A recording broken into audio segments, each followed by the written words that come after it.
Now let's get to pre-launching procedures. Now when we do our pre-launch check, it starts at the stern of the boat, and the reason is, the first thing you're going to check is the plug in the back. You want to make sure that that's in. It's the first thing you check and the last thing.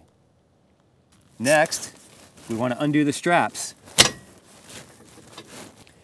Next, we'll unsecure the motor. Some of them will have a little bracket that gets latched right here. This one obviously has a big bracket here that we'll take off.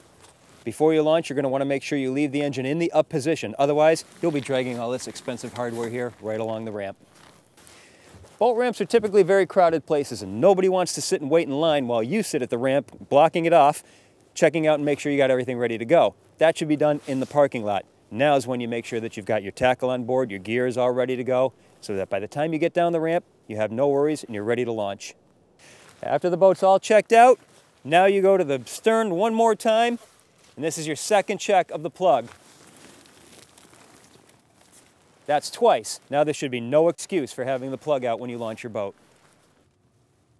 When you're backing your trailer into the water, you want to have the water just come up to the top of the fenders on the trailer. That should be enough to float the boat off. If you're going to launch the boat with 2 people, then you can start unhooking it now, put one person in the boat and the other can be in the truck. All right. Now when you pull your boat out of the water, it's just the opposite of launching it. Back the trailer into the water nice and deep, and then drive the boat right onto the trailer. Now at this point, the truck and trailer are going to be pulling forward, and you want to make sure that the boat comes along with it. So this is the time to secure the winch to the tow ring on the boat. So the boat is on the trailer, the winch is secured to the bow eye. It's time to make sure that we bring the engine up so that, again, we don't drag that lower unit across the ramp. Now we can put the straps back on.